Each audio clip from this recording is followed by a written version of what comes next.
menentukan untuk ni, untuk apa ni, orang Madinah, apa ni, Dzulhulaifah, untuk orang daripada Syria dan Mesir, Juhfah dan seterusnya.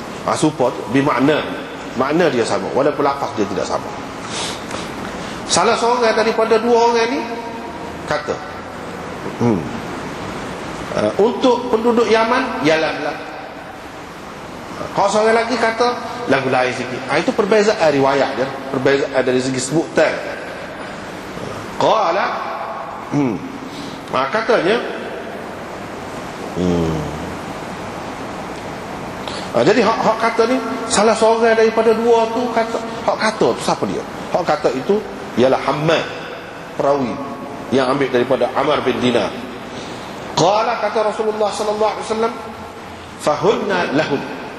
Tempat-tempat tadi yang disebutkan tadi, lahum, untuk mereka, untuk orang di situ. Waliman ata alaihinna, dan untuk orang-orang lain, tempat lain yang jauh lagi daripada tu tapi lalu kot tu. Situlah tempat dia je. Min ghairi ahlihinna, hak bukan penduduk situ, orang lain, hak jauh lagi daripada tu tapi lalu mari situ dengan maksud nak buat haji dan umrah. Orang yang selepas daripada miqat itu ke dalam, dekat Kaabah ni, wa man kana duna dhalika, orang yang berada selepas ke dalam miqat itu. Ibnu Tawus berkata, di dalam riwayat dia tu, sebab bukan kedua-duanya ada sebut. Ibnu Tawus kata, min haitsu ansha'a, dari tempat dia berada tu, dari tempat tu dia tu berada, katakanlah sini Mekah, ni Kaabah, sini kita katalah apa-apalah kita kata Dzulhulaifah. Orang hak sebelum Dzulhulaifah ni, di luar daripada Dzulhulaifah ni, kena pakai di Dzulhulaifah tu lah. Tapi orang yang di bawah daripada Dzulhulaifah, hak dekat dengan Kaabah tu, dekat dengan Mekah tu, hak tu kata Ibnu Tawus, min haitsu ansha'a, bermula, mana dia pakai ihram tu daripada tempat dia berada lah. Dia berada di mana, tak perlu tubik lah, tak perlu tubik pergi keluar. Qala, katanya, wa kadzalika, begitulah seterusnya, hatta ahlu Makkah yuhilluna minha, sehingga kalau penduduk Mekah mereka berihlal. Ihlal tu pakai ihram, kata labbaika, nak buat haji bihajjatin, nak buat umrah labbaika bi umratin. Kalau nak buat kedua-duanya, labbaika bihajjatin wa umratin misalnya. Itu kata lagu tu, itu orang panggil ihlal. Sehingga kalau orang Mekah, mereka berihlal dari Mekah, tidak perlu tubik keluar, tak perlu.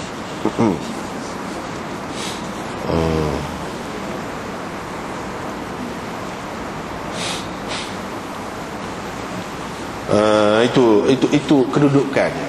Tapi kalau orang itu nak buat haji, dia masuk ke miqat, satu miqat, tapi dia tidak nak begitu, dia pusing pergi kot lain sehingga berjumpa dengan miqat lain, dia nak pakai sana, tak apa juga, dia tak pakai lagi pun masuk dalam miqat dah, tapi dia nak tubik pula, sehingga dia pergi ke miqat lain, kerana ada sesuatu, apa-apa urusan lah, ada sesuatu urusan, dia pergi poteng, kita kata pusing, pergi keluar daripada miqat lain, daripada situ dia pakai, tak apa. Tapi kalau dia tidak nak pergi ke miqat lain dah, dia nak pergi daripada situ, tak boleh, dia kena pakai ihram.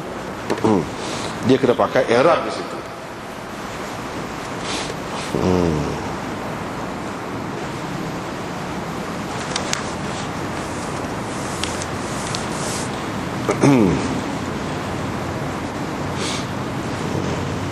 Kepada orang yang nak buat hijrah haji dan umrah, yakni mafhum mukhalif dia, apa yang difaham sebaliknya.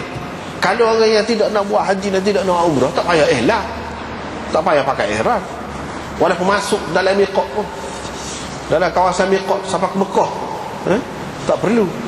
Hak perlu ni kepada orang yang nak buat haji dan umrah, atau umrah. Hak tu je kena. Kalau tidak, tak payah. Ini ada khilaf juga di sini. Kebanyakan ulama kata gitulah, kebanyakan ulama. Tapi ada juga setengah ulama mengatakan dak. Walaupun tidak nak maksud buat kerja haji, tidak nak umrah pun, bila masuk kena pakai. Itu kata dia.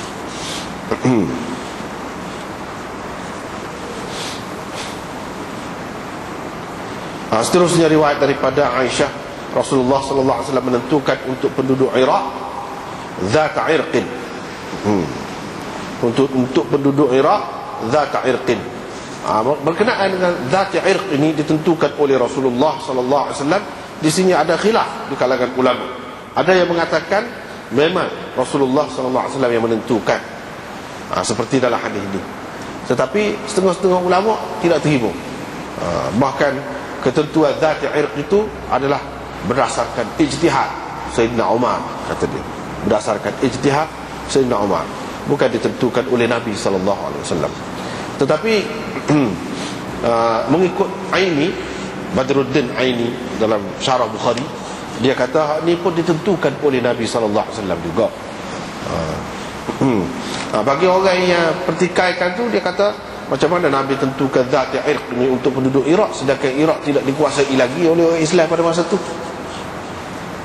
Maka orang-orang lain pun jawab, Nabi sallallahu alaihi wasallam kira sudah tahu dah, dia dapat dah petunjuk, alamat ataupun wahyu bahawa hak ni akan jatuh ke tangan orang-orang Islam. Dan zat irq itu menjadi tempat miqat mereka. Seperti mana tempat-tempat lain pun hak dia sebut pada ketika tu tidak lagi jatuh ke tangan Islam juga lagi. Semuanya.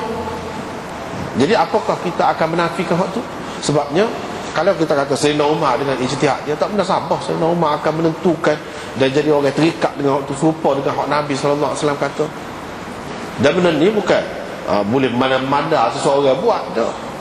Tentulah kira-kiranya Sayyidina Umar tu dia tahu.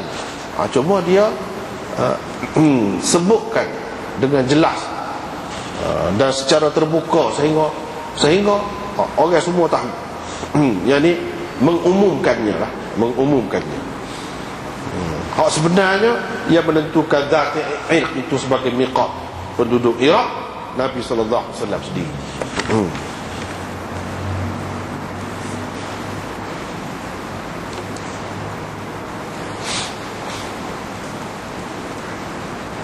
Tetapi walaupun bagaimanapun adalah ulama pertikaikan hadis ni.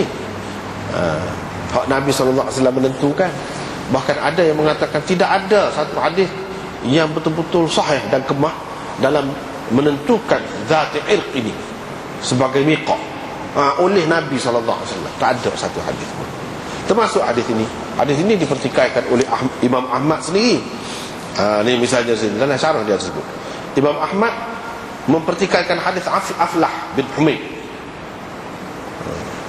Dia kata Mu'afi bin Imran ambil daripada dia seorang. Dia seorang aja ambil daripada Aflah. Aflah ni walaupun perawi yang boleh diterima lah, saya harap hadis-hadis dia ni boleh dipakai lah. Tetapi Abu Daud, Imam Abu Daud, ni dalam ni tak ada. Tapi dalam kitab-kitab rijal ada sebut. Abu Daud berkata, saya telah mendengar Ahmad mengatakan, Imam Ahmad tu guru kepada Imam Abu Daud lah.